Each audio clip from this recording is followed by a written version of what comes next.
My name is Ruby, and I will never forget the night my father tried so hard to impress his new CEO that he humiliated my own grandfather at our dinner table without a single second of hesitation. My father, Gerald,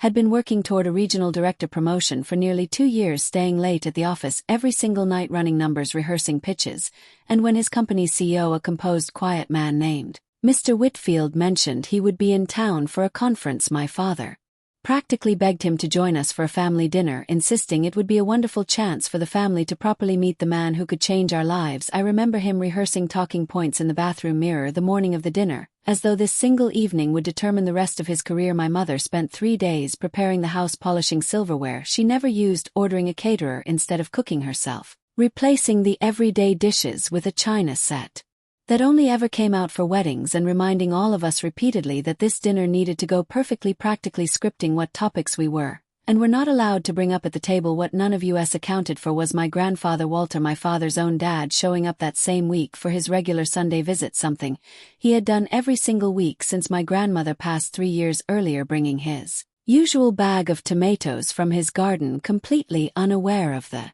significance of that particular evening. My father, when he realized Grandpa would be there that same evening, looked visibly panicked, pulling my mother aside in the kitchen, where I overheard them whispering about how to handle it, my father hissing something about needing to keep Dad low-key tonight of all nights because Grandpa spent 35 years working as a janitor at the local community college, a job he was deeply proud of, one that had put food on the table and paid for my father's own college education decades earlier. But apparently in my father's mind that same job had become something to hide rather than something to honor, now that he was chasing a title and an office on the top floor. When Mr. Whitfield arrived that evening, my father was polished and confident, guiding him through the house, pointing out expensive artwork, mentioning golf memberships, name dropping people from the club, and when Grandpa walked in wearing his usual flannel shirt and worn work boots fresh from tending his garden, my father's smile tightened noticeably, introducing him quickly as just my father Walter before steering the conversation elsewhere. Dinner started smoothly enough, polite conversation about business trends, the economy, vague pleasantries about traffic, and the drive-in, until Mr. Whitfield turned to Grandpa with genuine warmth and asked, "What did you do for work before you retired, sir?" A completely normal, harmless question, the kind of small talk anyone might offer an older gentleman at a dinner table. And Grandpa, smiling proudly the way he always did when talking about his career, sat up a little straighter and said 35 years as a janitor over at the community college, kept that place spotless for generations of students, watched a lot of kids grow up walking through those halls. And there was a brief pause at the table before my father let out an awkward laugh, trying to smooth over what he apparently perceived as an embarrassing admission, saying something about how Dad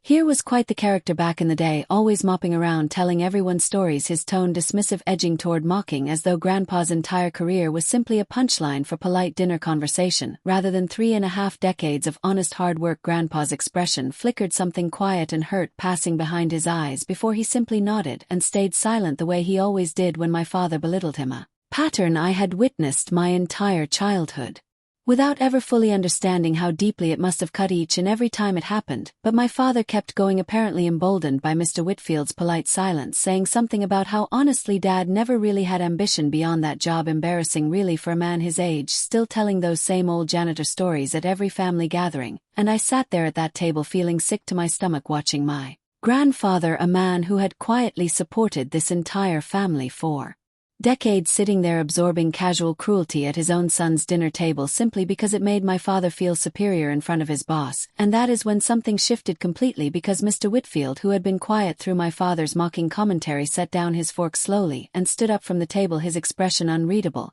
and the entire room went still, because standing up mid-dinner was not exactly typical polite behavior, and my father's confident expression faltered. Instantly, clearly uncertain what was happening, and Mr. Whitfield walked directly around the table, not toward my father but toward my grandfather, extending his hand and looking him steadily in the eyes before saying 4 words that changed absolutely everything in that room: "This man saved me." And the table fell into complete stunned silence, because none of us understood what he possibly meant. Grandpa looking equally confused, peering up at this well-dressed stranger standing before him, and Mr. Whitfield continued, his voice thick with emotion. He had clearly been holding back, explaining that 30 years earlier, as a struggling 19-year-old community college student working 2 jobs, barely affording tuition, sleeping some nights in his car between shifts, he had been on the verge of dropping out entirely after failing to scrape together the money for his final exam fees, convinced his entire future was slipping away over a Few $100s he simply did not have, and one evening, working late in the library, completely overwhelmed staring at a stack of unpaid bills, a janitor had noticed him crying quietly at a study table, and instead of simply walking past the way most people would have, had sat down, asked what was wrong, and after hearing his situation had quietly paid his exam fees out of his own janitor's salary money that certainly was not extra for a man raising a family on that income, asking for absolutely nothing in return except that he promised to keep working hard. And Mr. Whitfield said he never even learned that janitor's full name, only remembering him as Walter, the kind man who worked nights at the college, a name he had carried in the back of his mind for 30 years without ever fully understanding until this very dinner tonight, hearing that same name attached to that same career. He had genuinely never connected the two until seeing Grandpa's face directly in front of him, something about his eyes finally clicking into place, and Grandpa's hands began trembling slightly as recognition slowly dawned on his own face, saying quietly, "I remember you, son. You were determined even back then. I just wanted to see you finish what you started." And Mr. Whitfield, nodding through visible emotion, said, "Because of that exam fee I finished my degree, got my first job in finance, worked my way up for 30 years, and eventually became CEO of the very company your son works for today. Everything I have built traces directly back to one janitor who cared enough to help a struggling kid he had never even met before." My father sat there completely frozen, his face draining of color as the full weight of what he had just done settled in, mocking the very man whose quiet, unrecognized kindness had ultimately built the career trajectory my father had spent his entire adult life trying to climb. Mr. Whitfield turned then toward my father, his expression noticeably cooler than it had been all evening, saying something I will never forget. He said, "Gerald, I came here tonight considering you for a